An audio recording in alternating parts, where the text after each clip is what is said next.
If I like the client or I like the executive, I like the hiring manager, and I like the candidate, odds are they're going to like each other. 3 or 4 different poses transfixed on your head on any given day to try and figure out what's the priority today. And oh, by the way, you still need to be out there billing. Everybody says, I work for a company or I want to work for that company. Well, you're going to work for an individual. So we need to get down a step or two, understand what that person is solely looking for in the next successful candidate, and then we'll find. Welcome back to Talent Hunters, powered by MRI Network, where each week we talk with the world's top talent strategists and executive recruiters. If you want to build talented teams that drive your company to big goals and big growth, then this podcast is for you. And now, let's join the conversation with today's episode of Talent Hunters. Ladies and gentlemen, my name is Vince Holt, and I'm the host of Talent Hunters. And it's my pleasure to introduce to you today Mark Wysocki, who is the Managing Director of Management Recruiters of Bonita Springs, located in Florida. Now, Mark's been with us for 25 years. That's in our MRI family. Started out as a PC, transitioned into an account executive, and lo and behold, and it wasn't a surprise to him, but he ended up buying the firm from the person that hired him. He specializes in the utility and energy industry. And Mark, I welcome you. Thanks very much, Vince. I'm thrilled to be here. Well, this is going to be a fun conversation because there's a lot of people in our audience that I think have either experienced what you have as starting at the bottom and working their way up to owning the franchise. And there's probably a lot of owners that really want to understand how they can transition to their next owner, whether it's an employee or whatever be the case. So the first thing I'd like to start out with is, Mark, I'd like you to tell us a little bit about your history and really what's got you to where you are today in your career path. Interestingly enough, this is my second career. I was a banker for 20 years before this and worked in a lot of different areas, predominantly commercial. So a lot of industry, had private banking for physicians, just a wide range of things. So, but had to deal with a tremendous array of different clients and customers and all that as a banker. Coming into this, it was one of those situations where, well, I'll even back up just a step. We moved 6 times in 12 years, I think, or 14 years with the bank. And it was promotions and it was acquisitions of other banks. And, we need you to be there to do things that nobody likes to do, which is say, you're no longer going to be working for us, those types of forward things. And then we got here. I live in Naples, Florida, beautiful place to be. All of our kids have known pretty much one place. And my wife just said, if you want to do something else, I just don't make us move again. And so started looking around and I came upon the franchise that's here. Gary Shearer owned it and he had owned it since 1992. So he was doing it 7 or 8 years when I came in and basically came in with the notion that I could replicate or at least quickly replicate the money I was making as a banker and be able to do something that involved talking to people and generally talking to people that are smarter than me. I enjoy the challenge of those conversations. I'm dealing largely with engineers, senior executives, leaders of companies. So it certainly is a situation where these guys have been around the block and it's always engaging to have those kinds of conversations. So I've gone from that where learned the business from Gary, went through the MRI traditional training programs that they had, the VHS tapes, all that other good stuff that we did, 20 some years ago. So it's stuck. That process works and it keeps a fundamental basis for what we do in terms of how we recruit. The spin that I think that I've gained over time is at the beginning, I chased everything as an AE. As a PC, you get in, it's like, hey, this is a great search. This is a great search. And then I learned that ultimately they're not all great searches and you don't really want to move too far out of your swim lane. So my expertise has become working with people that I like, whether that's an executive, whether that's a leader in a company, whether that's a candidate. You don't have to work with all of them because quite frankly, what I find is if I like the client or I like the executive, I like the hiring manager, and I like the candidate, odds are they're going to like each other. And so much of our business, it's a people business and it's relationship driven. So if they like each other, it's a win for everybody. And it works for us. And that's been the secret sauce for time. So I've enjoyed that piece of it, bringing these together. Wonderful, wonderful story. Now, when you transitioned from AE to owning the business, you've shared with me that it was a tough time economically, but let's focus first of all on what you were going through. What were the hiccups and the roadblocks and stuff in the transition itself? We'll cover the economic times at a different later in this call. Oh, sure. Yeah. Let's talk about what you struggled with transitioning from account executive to owner. That was quite an eye opener. I didn't, because of the size of our office was small, there was no billing manager. I was literally an AE that became an owner. So as you know, as a former owner, there are all kinds of administrative and other functions where you're learning how to hire, you're learning how to work the books, you're learning how to, all of those business aspects that my business brain knows from years gone by. But 3 or 4 different hoses transfixed on your head on any given day to try and figure out what's the priority today. And oh, by the way, you still need to be out there billing. So that was probably the biggest challenge when I came in. It was an eye opener to realize what kind of reporting things we need to do, what kind of deadlines we have, right? You know, from a corporate and from a franchisee standpoint, what we need to do. And those, they came eventually. It took a little bit, but ultimately got on board, understand there were a lot of other products that we can use, a lot of tools that we can use. And it was an eye opener. It really was.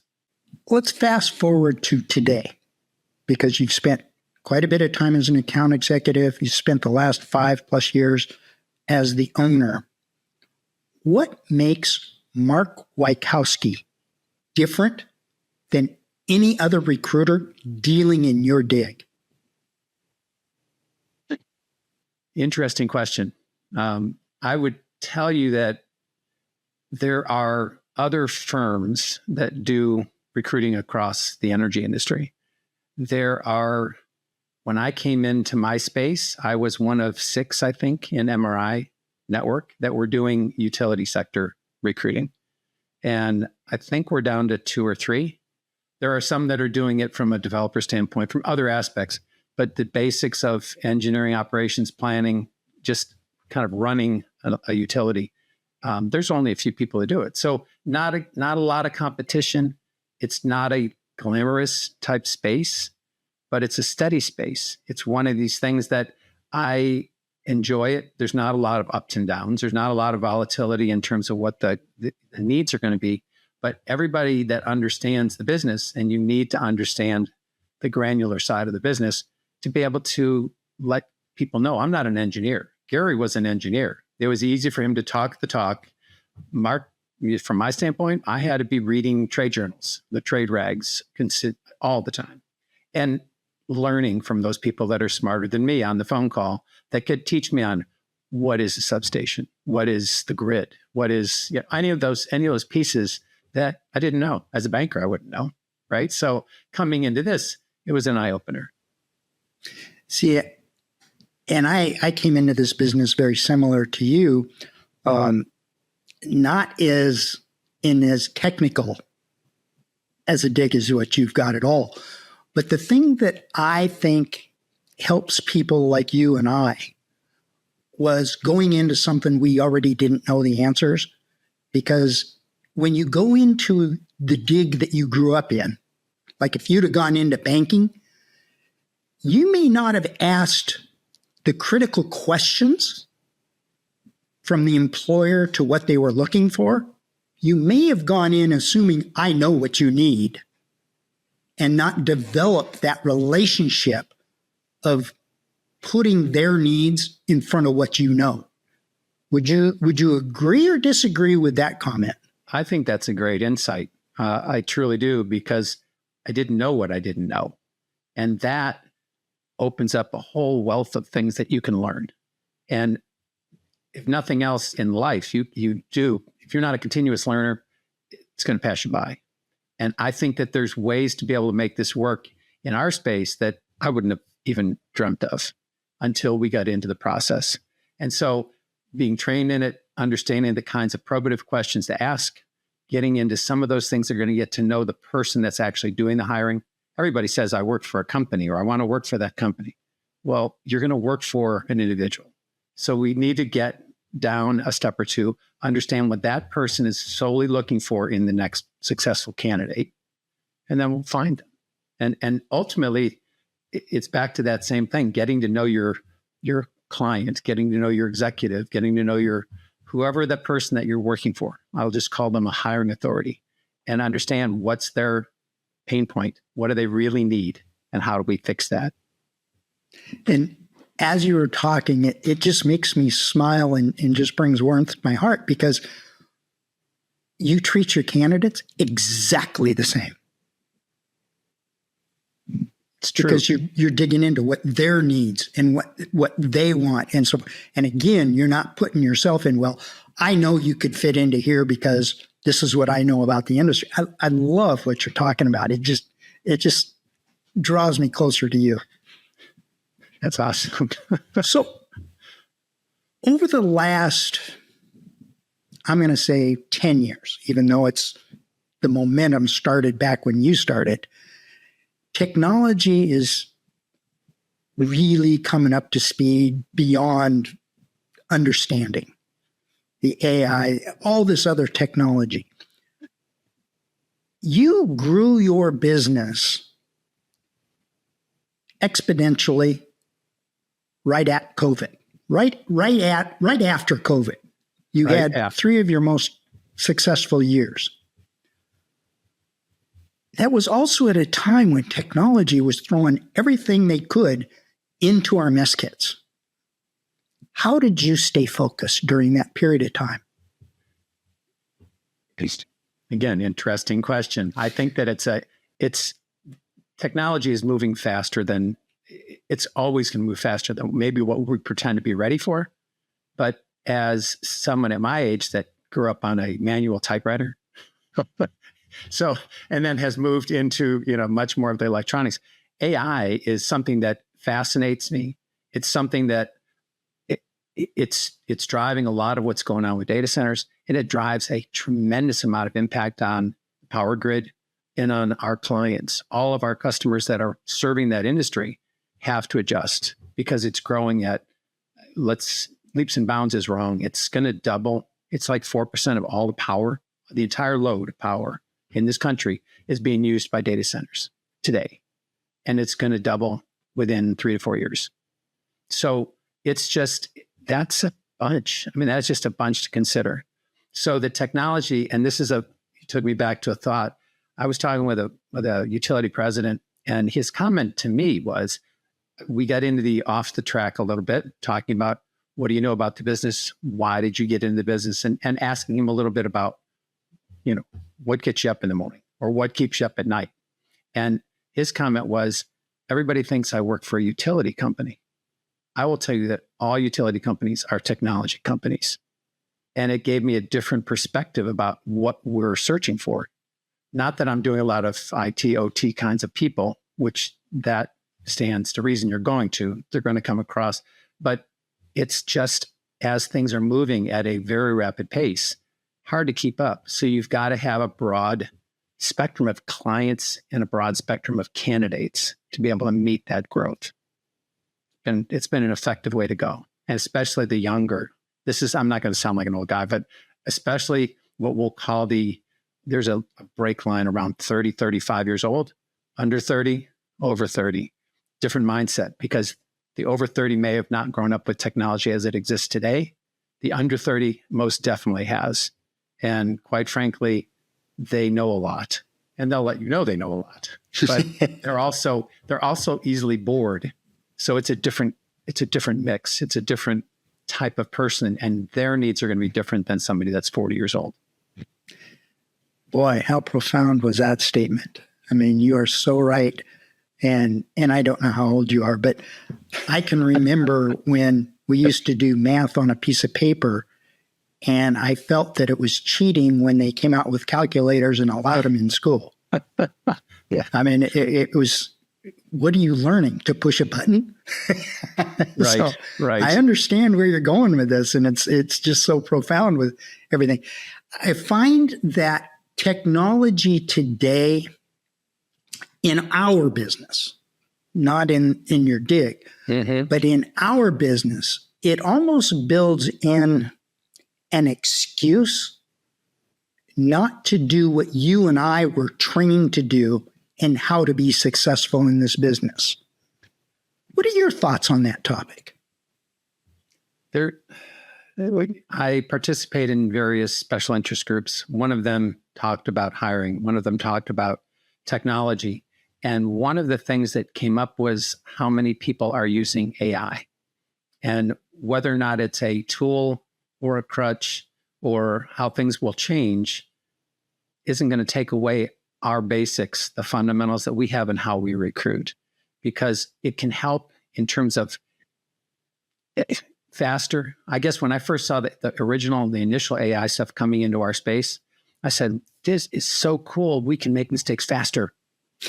And I was, a little tongue in cheek because I know it's coming and I know that it's evolving, but I know that there's been so many iterations and that the money that's pushed behind the AI honestly, especially when it comes into play with the data centers, it's monumental money. And it's the big names that everyone knows that's going after it. So there's enough push that it's going to be it's going to be the way it's going to work. It's not going to change how you deal with people because you still have to have that interactive people skills. You still have to be able to get to know who they are, what pushes their buttons, what drives them, as I say, what gets you up in the morning.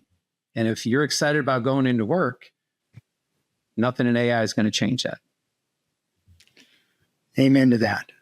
Amen to that. Because realistically, we have to continually be different than our competition.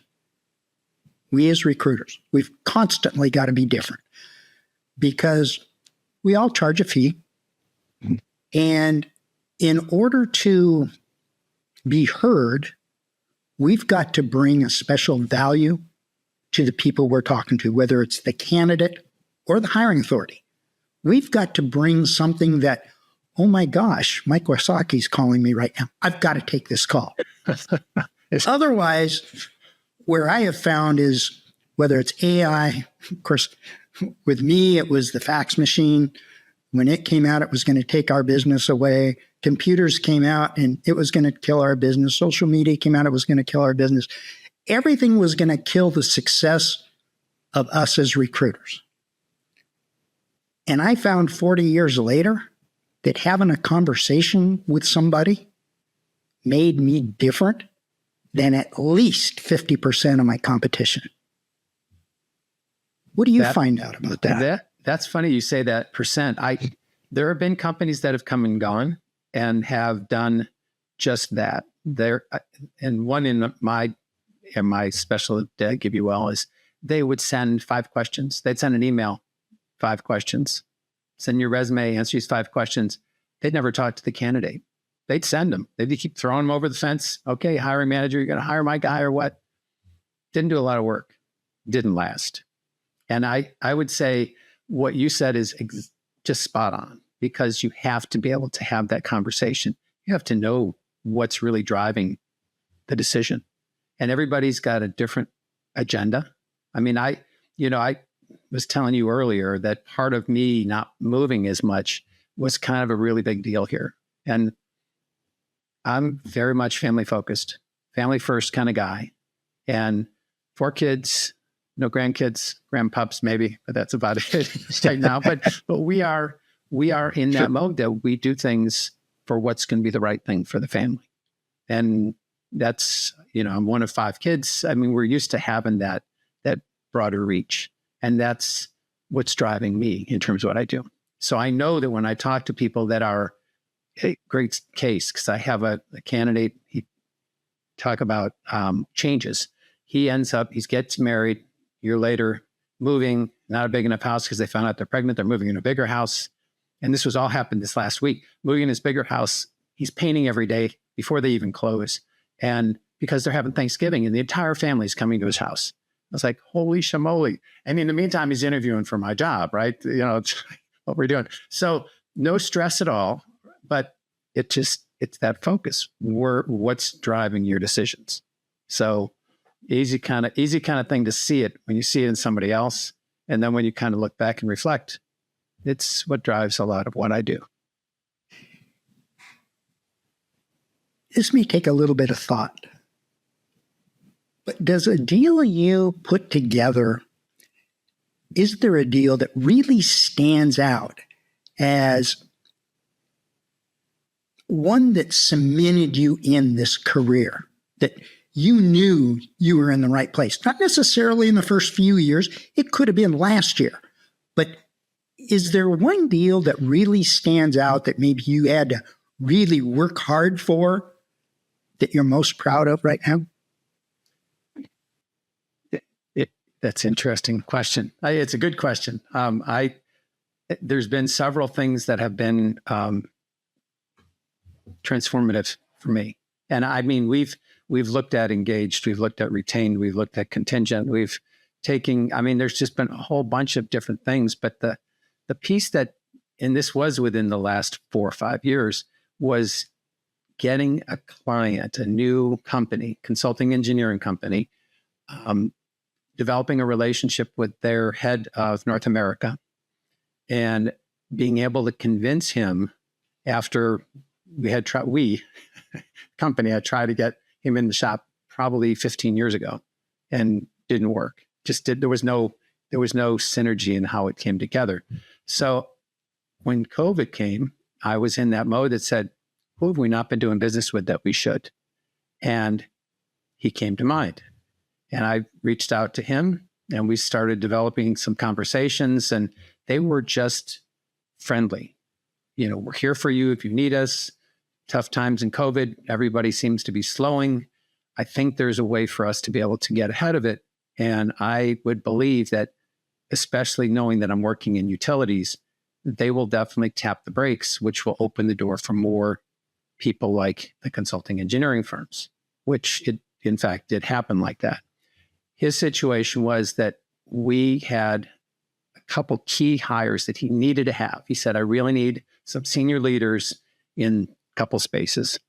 So I said, well, would you be good with entering into an agreement with us? I'd like to get some candidates and working on it for you. And we did. And we sent him 4, I guess. Ultimately, 2 were hired.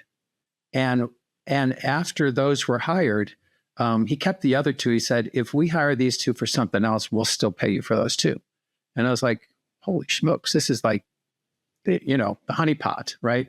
But what it really did, and this was the part that stuck with me. He came back and said, and I know, we've got an interface with you and our HR department and everything. If you have somebody that you really like, that's a great candidate, send them to me. I will look at it and call you and tell you instantly what we can and can't do with this guy or woman. This candidate. And it was just, we had gotten that close that I just have no idea. It just was such a riveting feeling. It was just one of those things that, it cemented it in. So that was really a really good spot. So you kind of glossed over this part, but there is a secret sauce or hidden bullet that you just kind of glossed over. And I think it's incredibly valuable. You tried to get into this company for many years before COVID hit. You really thought about, okay, who have we not done business with that we can bring value to? Valuable, that's such phenomenal homework and focus. But what did you do when you first made contact with that company that allowed them to want to listen to you? What was it you said? What was the secret sauce that opened up that dialogue? Do you know, I had sent out not a bulk email because I sent it to about 20 or 30 people, but I sent out a short, very hard times, COVID's on. It was I probably have it somewhere in my files, but it was just one of those hooks, kind of an email. And when I called, I was following up on my email, concerned about how things are going for you. Hope everything's fine with your family. I knew a little bit about him because there was some information in our database on him. And, he really said, that meant a lot to get the note that we're here for you if you need us. And then when you called, it sealed the deal for him. And from that point on, we created more dialogue, and ultimately it led to us having work. So it's, it wasn't necessarily glossing over. It just seemed like it just fell together naturally. And that was the part that was the beauty of it. And there lies, I think, a little bit of our Achilles heel, is because there are things that we do that results in things happening what we assume is naturally, but it was the thought you put into, first of all, your focus, where you were going to target, the thought you put into the email message, and then reaching back to how you and I were trained, right? It was a warm call, cold warm call, Luke, warm call, from the standpoint of referencing them and not you first. Just want to make sure you're doing okay. Want to see how your family's doing. It was making them your priority as opposed to what you have to do your priority. I applaud you on that. That's a great takeaway from what you just said, because at the end of the day, everybody wants to feel valued. And when it is about them, it's not about what's in it for me. Ultimately, it's going to work out for everybody because you're looking at it in the right series, the right sequence. It has to be, what's our value add? Everybody talks about value add, but I would say that when you do it in such a way that it becomes personal, there's a relationship that's being developed while you're ultimately, there's no ulterior motive. I really did send an email that was very heartfelt, and it was just one of those things that I was really more of how do you let us know that this is a very tough time? Just want to know we're here for you. It was really simple. And yet it was those companies that I knew we hadn't done business with. And this one turned out remarkably. So I gotta love the end game, but I also know that the reason I did it is it's one of those, I'm trying to do the right thing. So it's finding that, I don't know, you don't want to say you're the good guy, but sometimes if you're doing it for the right reasons, it's amazing how karma works. Well, when you put others first in your message, right? That breaks down barriers. We're here to do a job. There's no question about it. But clearly your upbringing, your family commitment comes out in how you do your business. And Mark, I dare say that's always going to keep you on the successful trail. It really is. Because you have the ability to take a step back in tough times. Because we all get them. You have the ability to take a step back in tough times, figure out where you want to go, and to your point, make that next message personal instead of, I got a guy. I got a guy. We all got guys or gals or whatever, but it's the message to get that door open. And that's part of what I think is a problem today, is because of technology and ID on the phones and all this stuff. What are you doing to get a hold of clients and candidates? Because getting calls answered is a tough challenge today. It's true that you've been in it, where it's how many calls do you make a day? How do those interactions go? All that's become much more, I kind of try to reverse the funnel. I mean, it is one of those things that I've been doing a long time. I know a lot of people. I draw on those people that are what I would refer to as my mavens. And I think that was a term they used as well. So it's just, if you can, not every time, you can't call them continuously, say, yeah, what do you got for me?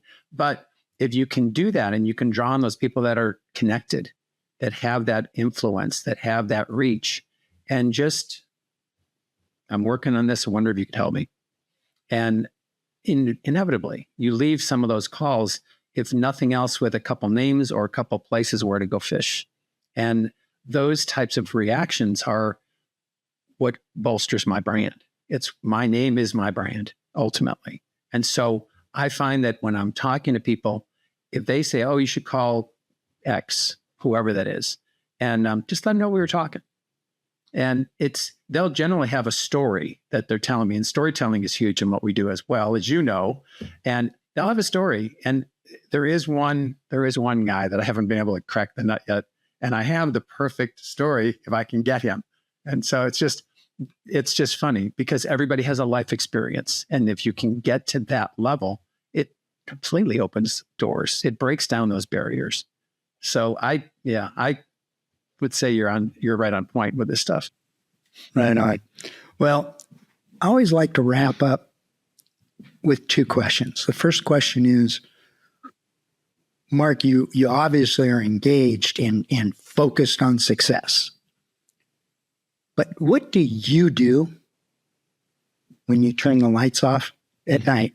What do you do to cleanse the brain? That's funny that you say that. I would tell you that, thank God, I have my fantastic wife that has dinner waiting for me every night I leave here.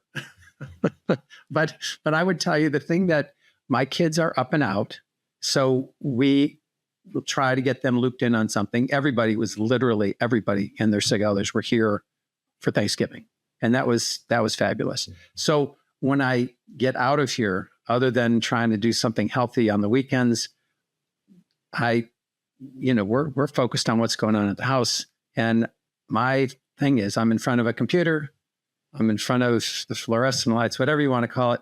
I go out and work in the yard. My instant gratification is getting my hands in the dirt. It just, and it's interesting because that's one of those gifts that I can give my wife, that I can plant. I mean, she was gone for a weekend and I completely redesigned a corner of the backyard.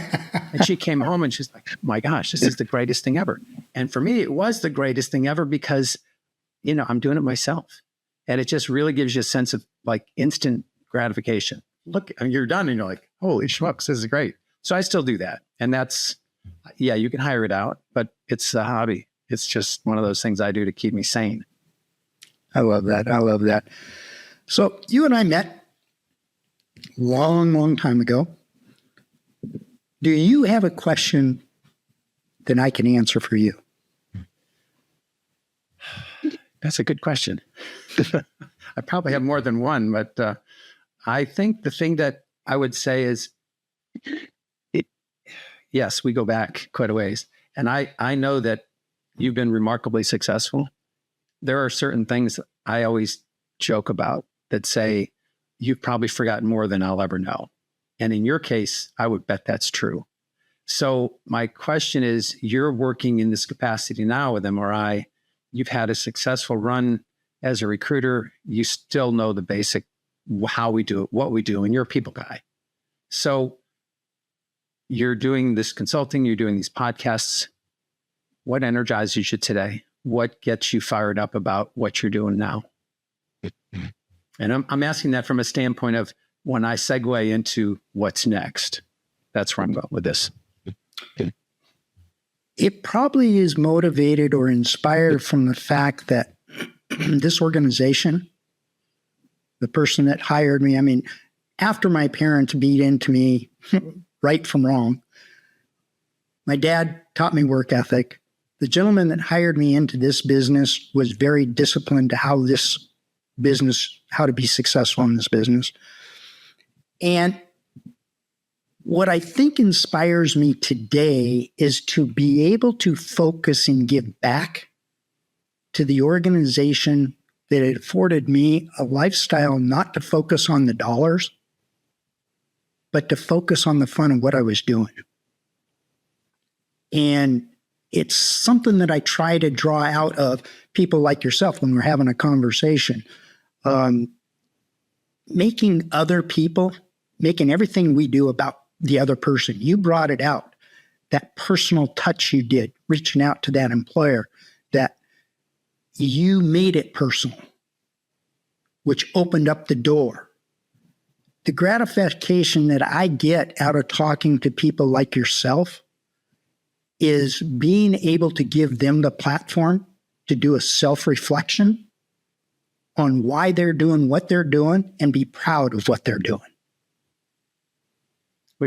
That's a tremendous service that you're providing to the network and to me in this case, because I completely have enjoyed this conversation.